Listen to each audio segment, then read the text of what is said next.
The Arctic air is finally beginning a retreat. 240 million of us looking for the thaw. But we're learning tonight about some new hazards ahead as the temperatures rise. A lot of pipes are bursting, watery roads, and the blizzard proving this storm is not going quietly.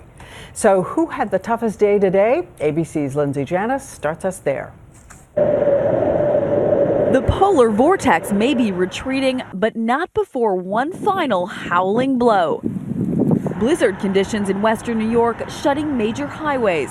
It's been horrible. I've seen plows, like county plows in the ditches.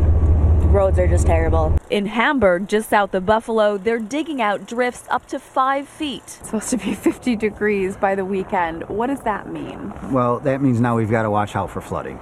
Once the snow starts to melt, especially with a frozen ground, the water just starts running. That wind and cold turning the Niagara River into more of a glacier. Icebreakers called in to help. It looks like something out of National Geographic. For millions, the big thaw is causing big problems. A broken pipe in Davenport, Iowa turned to ice in seconds. My tires are like literally frozen to the ground. When pipes thaw, they can burst, and when the water melts, that's when it starts leaking.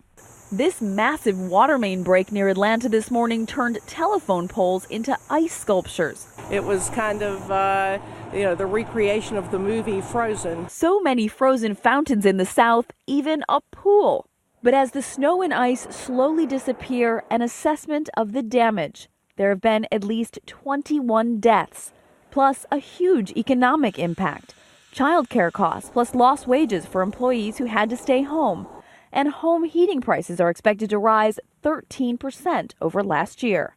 Crews here in Hamburg have been digging out the town all day, then bringing giant truckloads of this dirty snow down to Lake Erie to be dumped. They're hoping that by putting it here, they'll avoid flooding as the big warm-up comes. Diane? Still braving the cold for us. Thank you, Lindsay Janis. So how fast is the Arctic air retreating? ABC's meteorologist Ginger Zee right here with the forecast. Ginger. Even faster than it came in, which is great news for a lot of people because we've all been suffering. A lot of folks, we looked at that length yesterday. It was 2,100 miles, if I get it right.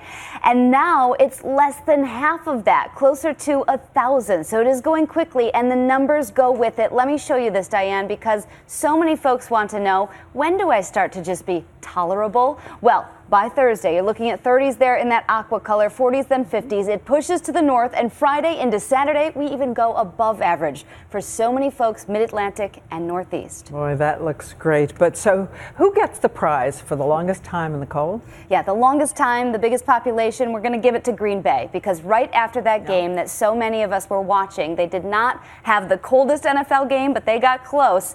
And then right after that point, they went sub-zero and stayed there for 62 hours. 62 hours. Okay, Ginger, our thanks to you, and our hats go off to their true grit tonight as we cover the nation's weather.